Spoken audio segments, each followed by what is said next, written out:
इस कार्यक्रम के प्रायोजक हैं कृषि एवं किसान कल्याण मंत्रालय, भारत सरकार। हर जोखिम से निकल कर फसल आए, सुरक्षित हो जाए। फसल बीमा से हर किसान अब आत्मनिर्भर हो जाए। संकट के समय प्रधानमंत्री फसल बीमा योजना किसानों के लिए वरदान है। अब सूखा पड़े या बाढ़ आ जाए कोई डर नहीं, अब ओले पड़े या कीट पतंगे फसल खा जाए कोई फिक्र नहीं, क्योंकि हमने लिया है प्रधानमंत्री फसल बीमा। बुआई से फसल कटाई तक हर जोखिम का दावा, न्यूनतम प्रीमियम पर अधिकतम भुगतान का वादा। योजना से हर साल जुड़ रहे हैं 5 करोड़ से ज्यादा किसान। अब आपकी है बारी। नजदीकी कृषि कार्यालय, सहकारी समिति, बैंक शाखा, अधिकृत बीमा कंपनी या जन सेवा केंद्र में स्वेच्छा से करा सकते हैं पंजीकरण। फसल बीमा पोर्टल या फसल बीमा ऐप द्वारा भी कराया जा सकता है पंजीकरण। प्रधानमंत्री फसल बीमा योजना, आपकी फसलों का संपूर्ण सुरक्षा कवच। कृषि एवं किसान कल्याण मंत्रालय, भारत सरकार। वीरेंद्र भाई राम राम। विनोद भाई, आपने भी और किसान वाणी कार्यक्रम सुनने वाले सारे बहन भाइयों ने हमारी राम राम। तो विनोद भाई, हाँ वीरेंद्र भाई, क्या बात आप तो ढीले से बोल रहे हो, राम राम भी ढीली सी लगी भाई, आपकी, और ढीले कट्ठे से भी हो रहे हो। ढीले डाले कुछ नहीं, बाकी जो जिस तरह मौसम बदल रहा है, मौसम के अनुसार भाई सारा ध्यान रखना पड़ेगा। अच्छा, तो मतलब कि ठंडक महसूस करने लग गए दिखा सवेर सांझ की ना। ठंडक तो शुरू हो ही गई है, लेकिन अब जिस तरह भाई यार नुका करे ना, यो जो मौसम चल रहा है इसमें तो भाई पसीने सूखते भी नहीं वैसे तो। हाँ, यह बात आपने सही करी, क्योंकि नमी ज़्यादा रहे, तापमान ज़्यादा रहे तो उमस सी बनी रहे। क्या करे ना, या तो साजे का काम या फिर बादवे का काम। हाँ, बिल्कुल सही कह रहे हैं आप, ये पुरानी कहावत है। अच्छा, अब आपने पुरानी कहावत कही, इसके साथ साथ एक बात और याद भी आ गई। हाँ। और वह यह है कि जैसे जैसे हम पुरानी चीज़ों के साथ जुड़े रहे और पुरानी चीज़ों को अपनाते रहे, चाहे समय समय पर किसी भी रूप में हमने उनका इस्तेमाल कराया, तो उसमें आपने ये देखा हुआ कि शारीरिक रूप से भी स्वास्थ्य अच्छा बने रहा। बिल्कुल। और उसमें आप देखें, आज तो जरा सा कुछ हो जो, चोट लग जो, हल्का सा कट लग जो, या कोई चीज़ सिर में दर्द हो रहा हो, ले भाई गोली, ले भी दवाई, ये भी चलो ठीक है, लेनी भी ज़रूरी हो जाए, स्वास्थ्य ठीक रखना है। पर इसके साथ साथ जो हम पुराने तरीके कहते थे भाई, जिस तरह पहले कहते थे कि भाई यदि कुछ लग गया हल्दी लगा ले चोट पे, या फिर न्यू कह देते भाई कोई घी कुंवार है उसका जेल लगा ले, उसका रस्सा हो रहा था वो लगा ले, ऐसी ऐसी चीज़ें। तो ऐसी चीज़ें जो आज भी हम करते रहें लागू, या उनकी खेती करते रहें, तो मेरे ख्याल में काफ़ी कुछ फ़ायदा अब भी मिल जाएगा। लेकिन वीरेंद्र भाई, अब है ना, जिस तरह मौसम ने देखा या और चीज़ों ने, अब भी पुरानी चीज़ों की तरफ दोबारा जावा लग गए हम। हाँ, जाना पड़ेगा समय के साथ साथ, क्योंकि समय की मांग है। और जब आपने पुरानी चीज़ें की बात कही या आधुनिक चीज़ों में उनका नया बदले हुआ रूप देखा, तो उसमें भी देखा जा रहा है, खेती में भी जो है उन चीज़ों को दोबारा से अपनाया जा रहा है। तो ऐसी एक फसल की खेती जो है किसान भाई कर रहे हैं, जिसमें आ जा है कि औषधीय फसल ग्वार पट्टा की खेती। जिसने एलोवेरा कह दिया, जिसने एलोवेरा कह दें, बिल्कुल सही है, कह रहे हैं आप भाई। हाँ, उसने नाम बहुत चल रहा है। हाँ, उसने घृत कुमारी भी कहते हैं, घी कुंवर भी कहते हैं, और गौर पट्टा भी कहते हैं, अलग अलग रूप में यह नाम में जाने जा है। तो उसकी उपयोगिता भी बहुत ज़्यादा है।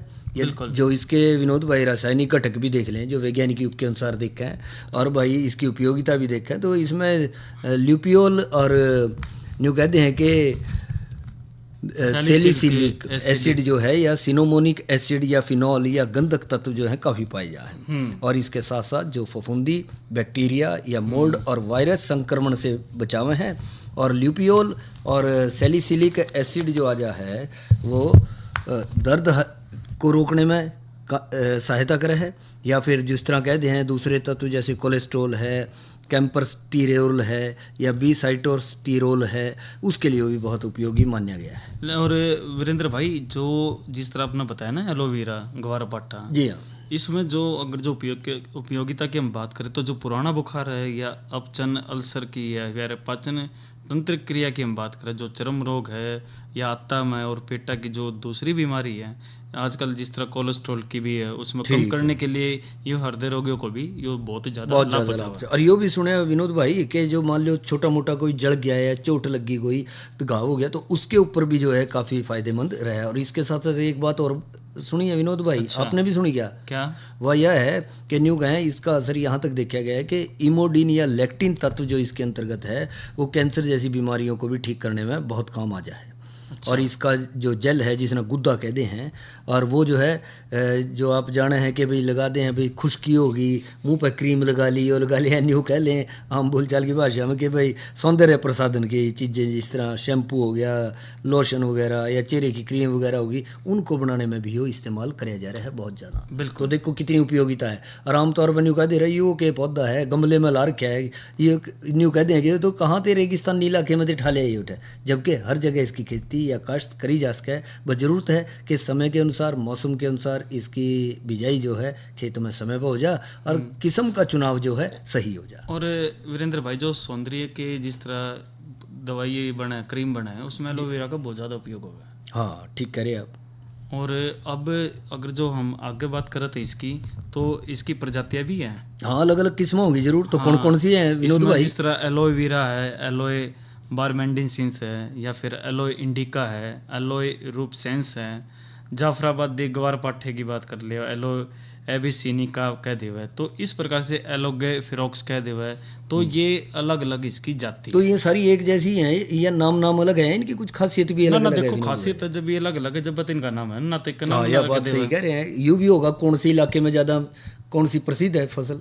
बिल्कुल। और या जो जिस तरह है एलोवेरा या प्रमुख प्रजाति जो अधिकतर क्षेत्र में या उगाई जावा है, इसी मतलब एलोवेरा जो आम प्रजाति है वो तो कहीं भी लगा ली। ठीक और एलोए इंडिका की बात करते हैं या जिस तरह चेन्नई में रामेश्वर तक या पाई जावा है, और जो छोटा जो ग्वार पाठा भी इसने कह दिया करे, और यो आकार में 6 से 8 इंच तक 1 फुट लंबे और किनारे इसके नुकीले होते हैं, और यो जो बुखार आदि में भी इसमें उत्तम। अच्छा बुखार वगैरह में इस्तेमाल कर लें इसने एलोए इंडिका ने। हाँ एलो इंडिका। और एलोए रूपसेंस की बात करते हैं, इसी लाल गवार पाठा के नाम तभी हम जाना है, और यो जो बंगाल के आसपास के क्षेत्र में मिल रहा है, और इसमें जो नारंगी और जो लाल रंग के फूल इसमें आते हैं, और पत्ता के नीचे का जो भाग है वो इसका बैंगनी रंग का होता है जो या इसकी पिछाड़ से। और इसका जो उपयोग है ये जो पाचन क्रिया हमारे शरीर की जी हाँ। स्थायी उसमें ठीक रहता है, और उदरशूल या फिर अंता के जो कीड़े हैं उसके इलाज के लिए भी इसका इस्तेमाल हुआ है। मतलब कि पेट की जो बीमारियां हैं उसमें ज़्यादा इस्तेमाल किया जाएगा जो एलोए रूपेसेंस, जो कि बंगाल के इलाके में ज़्यादा हो रहा है। और इसी तरह जाफराबादी गवार पट्टी की बात करते हैं, यो जो सौराष्ट्र के समुद्र तट के क्षेत्र में पाया जावा है, और इसके जो पत्ते वो तलवार के आकार की तरह जो सफेद जो धब्बे युक्त इसमें मतलब सौराष्ट्र यानी आप तो उधर चले गए महाराष्ट्र गुजरात की तरफ। बिल्कुल वहाँ की। तो इसी तरह जो एलोए एबिसिनिका की बात करते हैं, यो काठियावाड़ व खंबात के जो खाड़ी क्षेत्र में इसमें पाया जावा है, और इसके जो पत्ते हैं वो ज़्यादा चौड़े आड़े हैं, और जो इसके फूलों की बात करें तो डंड अधिक इसमें जो लंबा बीच में से निकलेगा बीच में सीधा तो सा जाकर निकलेगा, निकलेगा सीधा सा हो जाएगा बिल्कुल। और इसी तरह जो एलोए फिरोक्स की बात करें तो या जो अफ्रीकी प्रजाति से है, और पौधा इसमें बहुत ऊंचा यानी कि 9 से 10 फुट तक वीरेंद्र भाई इसमें हो जावा है, और जो मोटी पत्ती तय यो इसमें रहता है, और इसमें जो श्वेतांब पुष्पत भी यो जो मुक्त इसमें पुष्प दंड इसमें लिखड़ा है। ये तो बहुत ऊंचाई ले ले है विनोद भाई। एलोए फिरोक्स 9 से 10 फुट तो काफ़ी ऊंचा हो जाए है। आमतौर पर तो अमूमन ये देखा जाए है कि जो एलोवेरा है वो 1.5 फुट 2 फुट तक का ज़्यादा फैल गया या थोड़ा बहुत और उससे ज़्यादा हो गया, पर ये अच्छी प्रजाति है जो ज़्यादातर मेरे ख्याल में अफ्रीकी इलाकों में ज़्यादा होती होगी, और यहाँ भी कहीं कहीं देखी जाए। लेकिन आजकल तो भाई इसकी जो खेती है वो बहुत ज़्यादा हम कर रहे हैं। हाँ अच्छी है क्योंकि अच्छी इसमें मांग है इसकी। यार नकदी फसल की तरह है, इसमें हमें ज़्यादा से ज़्यादा मुनाफा इसमें लेवा। और इसी तरह अगर जो जलवायु की बात करें तो यो भारत के आमतौर पर जो जितने सारे क्षेत्र है उसमें हम इसमें इसके लिए जलवायु ठीक रहा है। तो पानी वगैरह का जहाँ मान लो पानी कम है वहाँ भी हो जाएगा विनोद भाई।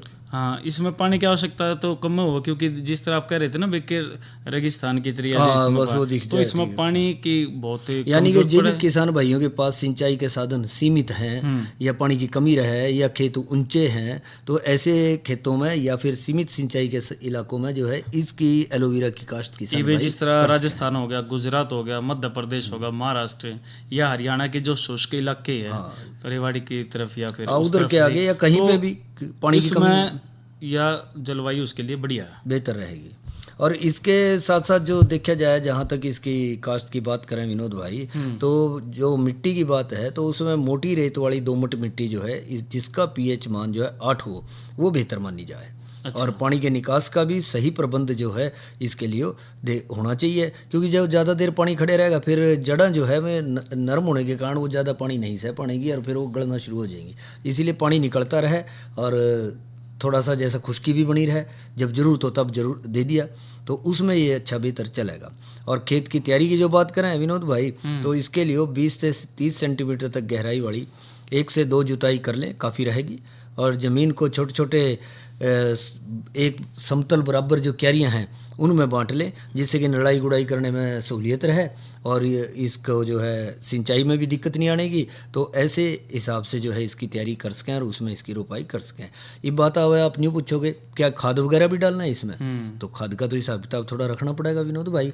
और उसमें यूँ रखना पड़ेगा कि जो गोबर की गली सड़ी खाद है 5, हाँ जी देसी खाद, जो कि 5 से 6 टन के करीब गोबर की अच्छी तैयार गली सड़ी खाद प्रति किले के हिसाब से जो है वो तैयार कर लें। और उसको जो है जब खेत तैयार करने लग रहे हैं खेत में पहले ही बिखेर दें और उसके बाद 1-2 जुताई कर दें, जिससे वो खेत में मिल जाएगा और अच्छा तैयार हो जाएगा। और लकड़ी की जो राख को बिजाई के दौरान और बाद में पौधों के चारों तरफ डाल दें। कई बार न्यू हो जाए है, आपने देखा होगा कि सूखे पत्ते पड़े हैं या लकड़ काट पड़े हैं, चूल्हे की राख इकट्ठी कर ले हैं गाँव में, तो वो राख बजाय के नहीं फेंकने के वो एलोवेरा की बिजाई के दौरान जो है इस्तेमाल करी जा सके। और वीरेंद्र भाई इसके टाइम का भी तो कुछ रहता हाँ, है, समय की भी है बिल्कुल। इसकी बिल्कुल आपने सही पूछा कि भाई इसकी रोपाई जो है, जो हमारे सिंचित इलाके हैं जिन किसान भाइयों के पास सिंचाई के साधन हैं उसमें सर्दी के महीनों ने छोड़ दो, बाकी सारा साल जो है मार्च से अक्टूबर तक इसकी बिजाई करी जा सके है। इसके अलावा अच्छी पैदावार लेनी है तो विनोद भाई, तो जुलाई और अगस्त का महीना यानी वो महीना है तो इसमें कर सके हैं, अच्छी चल रही है बढ़िया, इसके अंदर कर सके हैं। और ये बात आ जाए है कि भी किस तरह करें, तो इसमें 3 से 4 महीनों में जो है ये दिखा है पौधे जब 4 से 5 पत्तों वाले लगभग 20 से 25 सेंटीमीटर लंबाई के हो जाए तो 60 × 60 सेंटीमीटर की दूरी पर लगा दें और शक्कर के चारों तरफ ज़मीन को अच्छी तरह से दबा देना चाहिए। और 5000 से 5500 शक्कर 1 एकड़ ज़मीन के लिए काफ़ी रहे। शक्कर वो आ जाए जो उसकी फूटो है, नीचे से छोटे छोटे पौधे निकले, पुराने जो एलोवेरा हैं उनमें से उनको निकाल के जो वहाँ पे लगाया जा सके। इसके साथ साथ जो आ जाए इस एक और फायदा इसमें, इसकी खेती के साथ आप दूसरी फसलें भी ले सके हैं। अच्छा, हाँ, साथ साथ जिसे अंतर फसल कहते हैं। तो उसमें ये आ जा कि आप न बाग लगा रखे है कोई किसी, मान लो आंवले का बाग लगा रखा है, वो तो बड़े पेड़ हैं, बेल या फिर फलदार। हाँ जी हाँ, ये तो सारे जो अपना नाम लिए गुगड़, बेल पत्तर या दूसरे फलदार, संतरा, जी हाँ, एक किनू वगैरह आ गए, तो इनका तो फासला होगा, किसी का 10 फुट किसी का 15 फुट, तो वो तो ज़्यादा फासले, उसके बीच में जो है लाइनों में इसकी रोपाई करी जा सके है, लगाया जा सके है। और इससे जो है आप बेहतर यानी एक खेत से 2 फसलें आप ले रहे हैं समय के अनुसार। इसके बाद एक और बात कर लें विनोद भाई, और वह यह है आप खेत खेत में न रहो। मैंने पता लगा है कि आप भी ढूंढते फिर रहे हो, गमले इकट्ठे करते फिर रहे हो, क्या खतर आज जाकर आज कर रहे थे आप बात के भी मेरा जी करे कि एलोवेरा लगा लूँ, घर काम आ जाएगा, तो वो न्यू काम होगा कि गमले में भी इसको लगाया जा सके है।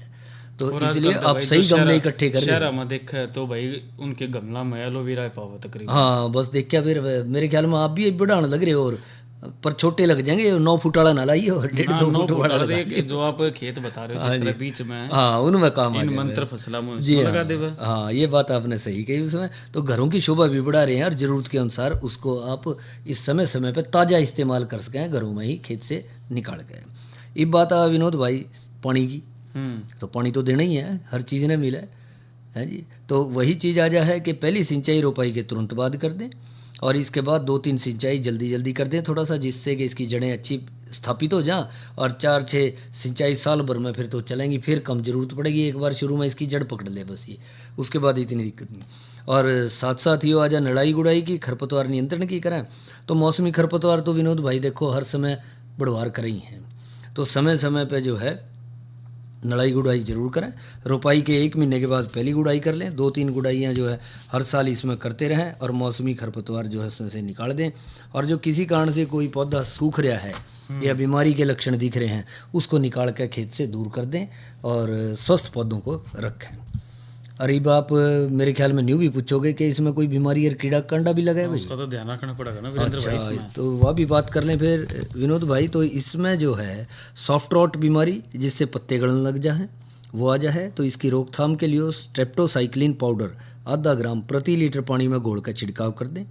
और कभी कभी जो है इसमें दीमक का भी असर हो जाए और छोटे कीड़े मिलीबग वगैरह भी आ जाएं, तो इनको रोकने के लिए हल्की हल्की सिंचाई कर दें तो ये कुदरती तौर पर रुक जाए। नहीं तो फिर क्लोरोपाइरीफास का इस्तेमाल भी किया जा सकता है इनकी रोकथाम के लिए। और इसमें पत्तों पर धब्बेदार रोग भी आ जाए कई बार। और इसी तरह से देखा गया जहाँ तक कटाई चटाई की बात है, पौधा लगाने के 1 साल के बाद हर 3 महीने पर जो है लगभग हर पौधे पे 3-4 छोटी पत्तियां छोड़ के बाकी सारी विकसित जो चौड़े पत्ते हो जाएं उनको तेज़ धार के जो कोई हंसिया वगैरह है, दांती वगैरह है, उससे काट लें।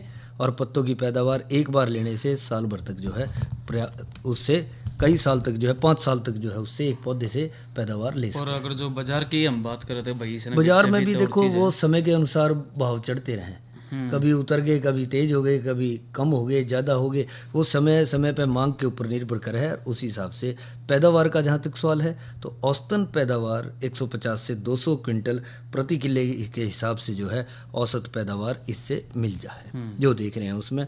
और ताज़ा पत्ते की जो बात करें, उपजाऊ मिट्टी की बात, 200 से 250 क्विंटल भी हो जाए ताज़े पत्ते जो उसकी अच्छी देख रेख कर रखी है। तो इसमें यूँ देखें जो समय पे इसकी रोपाई कर लें, समय पे इसकी देखरेख कर लें तो किसान भाई एक अच्छी पैदावार औषधीय फसल ग्वार पाठा की खेती से भी ले सकते हैं। तो वीरेंद्र भाई या तो बात करिए अपना ग्वार पाठे की खेती के बारे में, एक कुछ मनोरंजन के बारे में भी बात करें। जी हाँ, तो सुनते हैं ये रागनी। महापुरुषों की वाणी पे सुन अमल कमाना चाहिए। श्री सतगुरु से पूछ अभ्यास फिर अनुभव में आना चाहिए। महापुरुषों की वाणी पे सुन अमल कमाना चाहिए।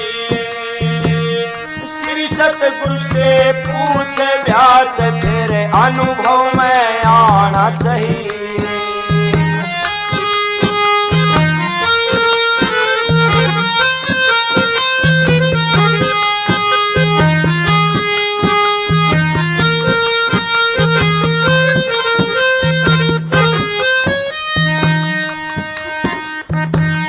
जो भी साधन करते हो तुम प्रथम होना चाहिए ज्ञान। बिना ज्ञान के साधन मुश्किल होगा नहीं कभी भी भान। जिस साधन को गुरु बतावे देना उस पे पूरा ध्यान।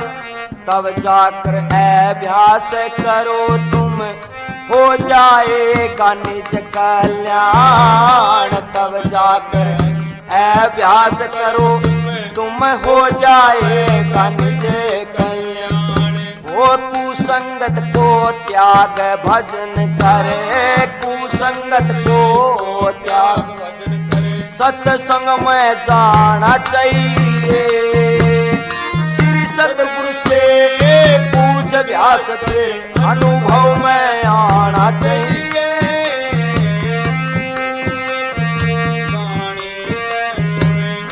अमल कमाना चाहिए। सतगुरु से पूछ अभ्यास करे अनुभव में आना चाहिए।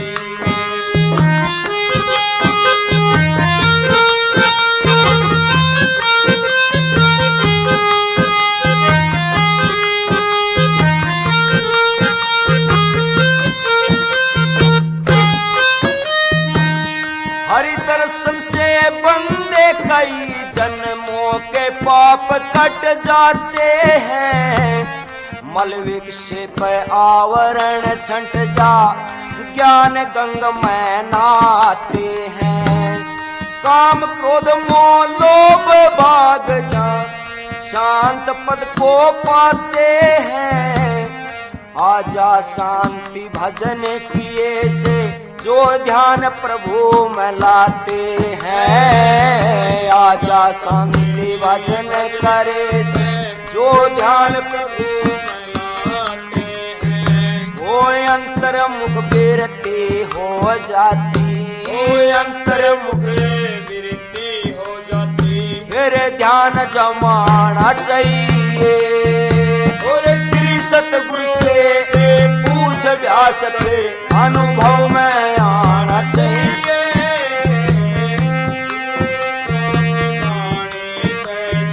सुने अमल कमाना चाहिए। श्री सतगुरु से पूछ अभ्यास फिर अनुभव में आना चाहिए।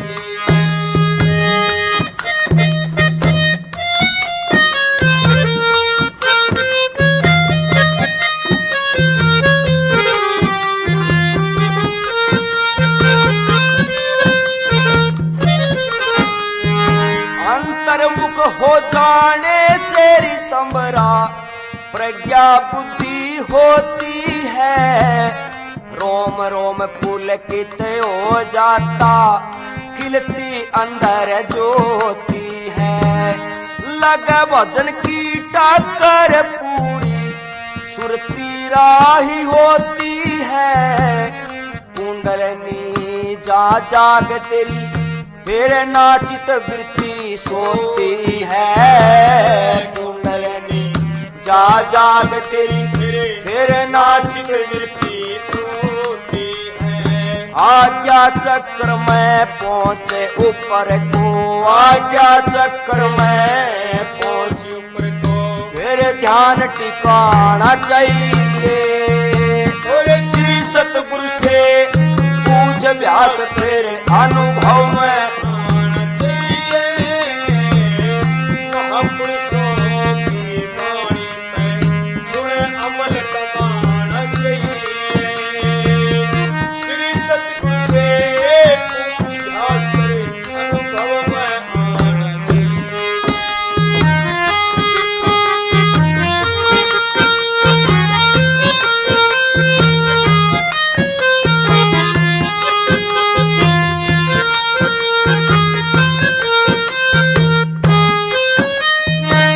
सर्वेश्वर वो प्राणी जिसने आज्ञा चक्कर पार किया।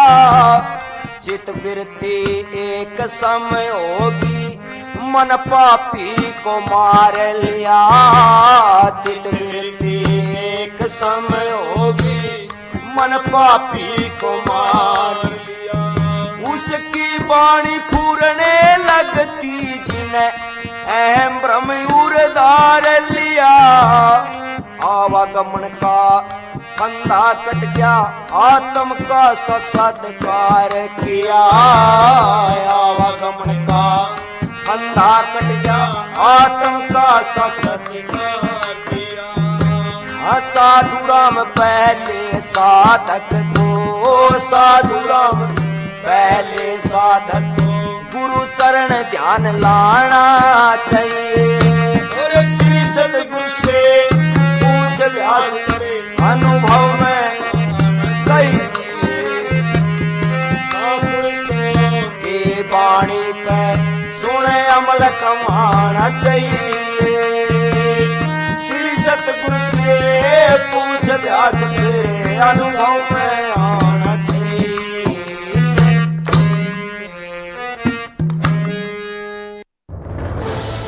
कोरोना वायरस के खतरे से बचते हुए फसल की कटाई, बिक्री, खरीद, नई फसल की जुताई और बुआई सुरक्षित हो सकती है अगर हम लगातार हाथों को साबुन और साफ पानी से नियमित अंतराल पर धोते रहें।